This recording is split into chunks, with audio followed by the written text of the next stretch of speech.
าหลีมั้ยออกเบิดสบายดีเนาะทุกคนเนาะมื้อนี้ก็ออกมาหาบ่าวสุกกินหน้าเพิ่นออกมาเกี่ยวเขาเมื่อวานนี้ก็สิได้ลายเติบเจ้าเพิ่นเฮ็ดอีหยังเสียงดังอยู่ทุกคนเลยเขาสิเขาไปหาเพิ่นเกี่ยวเขากับเมียเพิ่น3 คนทุกคนเลยพอสุกเพิ่นเหยียบเขา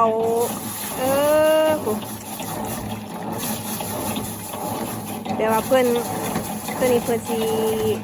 อย่าไปกินนะทุกคนเนาะแต่มันดูนะจะเห็นบ่น่ะทุกคนคือบ่ให้เมียจะเหยียบน้ำล่ะบ่ได้เก็บดอกบ่ทุกคนเลยเนี่ยเราก็ใส่ขาสั่นไม่เหยียบเขาดูที่เหยียบเขาไปเหยียบเดลายเลยเด้เราไปใส่รถปั่นเป็นเหยียบเขาเปิดเกี่ยวก็ได้ลายเลยได้เพิ่นจะเอาเลย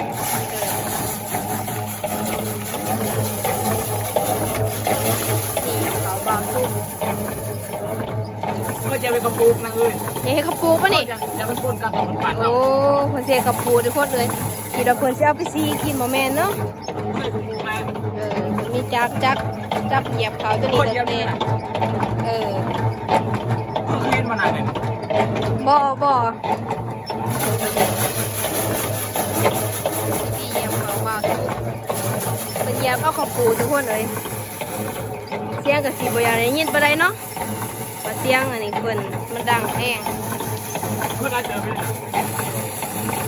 ก็ได้ลายเติมคือจะเอาลายแท้ข้าวปูก็ได้โอ้หนักกว่า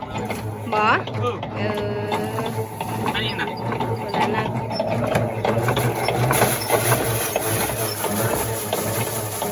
บางคนก็อาจจะเคยเห็นบางคนก็อาจจะไม่เคยเห็นเนาะเพราะว่าวิธีจับเลยจับแต่สมัยไหนเลยทุกคนเลยบางคนก็เข้าใส่ว่าแล้วเนาะอันนี้น่ะเอาเบิดน่ะเลือดแต่เกาหลีมั้ยเอาเบิดก็อีน่าจะมาตอนหมูปั่นอันน่ะตอนหมูเอาเขาไปสิหัวเนาะจะสิปั่นเนี่ยข้าวปูไม่ได้มีน้ำอันนี้นะแล้วก็ปัดออกบ่ก็ปัดเปลือกออกครับก็ปัดเปลือกออกเนาะเกี่ยวได้ไล่เลยเนาะเขาเนาะก็ได้เติมแล้วเกี่ยวได้ไล่เติมละจะแดดจะมาอีกมาแวเล่นน้ำกี่เขาเพี้ยนหรอบ่กินล่ะไหนยังล่ะกินอยากบอกนะฮะก็อยากบอกก็สิเป็นยังทำสิสื่อแม่ก็สิกินน้ำอยากแต่คอยกินน้ำไม่ได้กินแล้วโอ้มาแต่ละเตือกระทามาแต่ละกินกินต้มป้าเห็นดิบ่าวสุกนี่ขี้ที่บ่าวสุกเฮ้ยนักแพร่บ่จีแสดงไม่บอกกันนะอีนายโอ้มาแต่ละก็อยากกินน้ำเมียเราบ่ขี้ที่บ่าวสุกนี่ขี้ที่มึงเมียมันเหยียบขาวก็ใส่ตรงคาสันนี่แหละมันแต่งตัวมาใส่คันขายพอดีคันขายแมนแต่งตัวมาอยู่กับพัวปะจักมาดีกว่าดอกอันนี้นะเลือดจะเกาหลีมันนะเลือดใส่มันปั่นนี่แม่นี่นั่นปั่นออกเนาะออกเลยสบายได้ข้าวกูเฮาตีเอาเนาะแต่ข้าวนั่นเนาะแต่ข้าวนั่นตีเอาบางคนที่ว่ามีจักตัวละลายก็ใส่จักปั่นเขาเลยหรือว่าสีเหยียบเบิดนี่มันน่าเดี๋ยวแต่กระปุกกันนะก็ยังปนกันเดี๋ยวแต่กระปุกเนาะโอ้หอดนี่นะหอดนั่นแหละเกี่ยวได้ไล่บ้างเสาในเขาไปเครื่องให้ก็คืนก้อนโม่บอกกันนะก็แม่นี่แหละได้เครื่องให้นิดหน่อยนี่ก็คือเลยเรามาถ่ายคลิปชิไปใส่ล่ะขับแล้วก็คืนก้อนเราอย่าหายเมียเราเอาทุกคนเลยคันโบนี่เราสิว่าร้านได้เกี่ยวจะเอานะจะมาสิไปใส่เลยเราอยากหายพวกเจ้าแล้วบอกว่าเราคืนก่อนพวกนะเมียว่าโอ้ว่าแมนอย่างนี้ไปใส่ ขี้ข้านแต่ว่าให้เมียเกี่ยวอีก2 คนขึ้นก่อนเมียอีก นั่นแหละหอนขึ้นอ่ะ เมียบ่ฮอดบ่ซะ ตอนแรกมันอยากขึ้นไอ้ที่มันน้อง บ่สิแล้วไว้บ่ ก็เลยว่าขึ้นพร้อมกัน อีนายนี่โอ้ถ่ายคลิปกับบอดีๆมากบัวมาทำโอ้ยนักใส่ก็จะจ้าง ฮับบ่ได้อีกมึงบอกความจริง ขึ้นต้องขึ้นพบกันนั่นแหละคือคนเดียวมันก็ขึ้น บ่ จักได้นั่นมัน ตอนนี้ก็เขาเจ้าเนาะมันทันสุกนี่ แม่นบ่ตอนนั้นโอ้กระปูเราอย่าเอากระปู ตอนนั้นเขาปลูก ไอ้สีบางคนผมพูดจักดอกว่าแม่ยักษ์อันนี้ฮะ บ่จักได้เหยียบเขาแต่เดี๋ยวนี้เขาเศร้าใส่แล้วเขาใส่แต่รถปั่น ยังใส่แล้วเหรอยังใส่นั่นนะ บางคนก็ที่ว่ายังมีก็ยังใส่เอาไว้เหยียบเขาปลูกมันจังบ่ปนกันเพิ่นว่า ว่าอย่าเอากระปูนะอันนั้น ปั่นเอากระปูกันนะ ถ้าปั่นเอาเขาปลูกเนาะแต่ก็เขาเจ้านี่ก็สิได้เกี่ยวเฮิกเติบได้วนี่สิได้เกี่ยวนี่เนาะต้นนั้นสูงๆเขาเจ้าบ่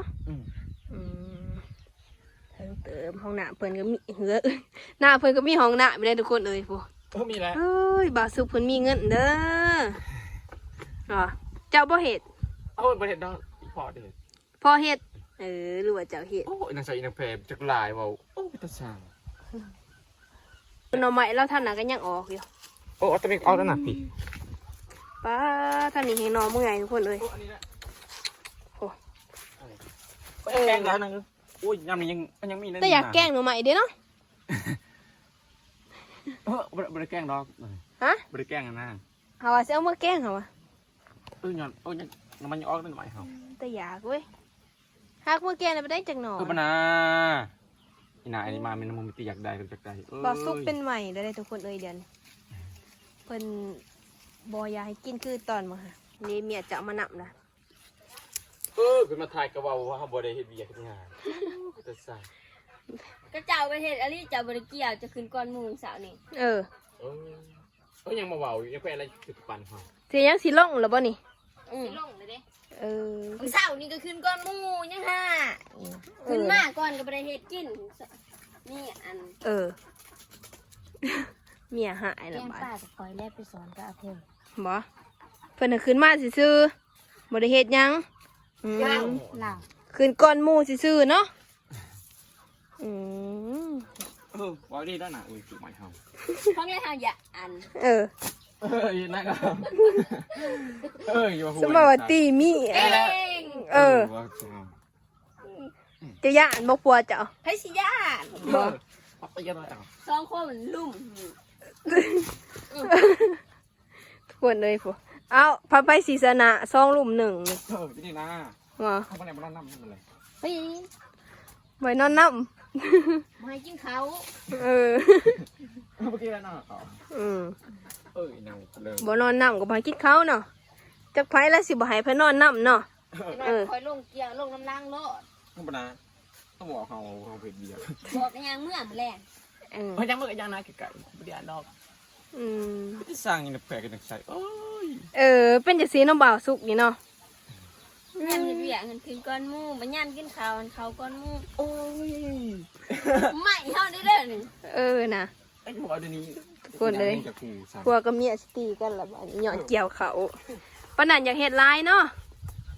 ปานนั้นเราอยากเฮ็ด4-5 ทงเดียวแล้วยังบ่เลาะปานนั้นเราเอาคายเราสิให้บ่คนตุละเซนแล้วสิเอาจนมือจังสิเอาไปเฮ็ดหยัง นะปัดปัดเงินไปอยากได้ลายปัดเกี่ยวเขาขึ้นก้อนหมู เคี้ยวกันนั่นแหละขึ้นข้าวเดียวนี่มันก็ขึ้นนำ แม่นบ่ บอกไปเลยสิไปแม่น ยังอยู่อย่างนี้ได้อันนี้แล้วสิลงแล้วบ่ลงบ่เจ้าค่ะ คอยบ่มีใหม่ซื้อกว่าจังแลน บ่ อยู่น้ำมีนักใส่ แล้วสิลงอันใดจะบ่ลงบ่ โอ้เดี๋ยวไปจักลง โดดแล้ว เลยลงไปค้นเขาแล้วหยาดฝนตกค่ะ เดี๋ยวคนเนาะคนโตไปสินอน มัว ม่วนแล้วเนาะ ไปวันนั้นทำคนเกี่ยวเขา สุกเพิ่นก็สิลงไปหมัดเขามันน้ำแล้วเนาะมีแต่ว่า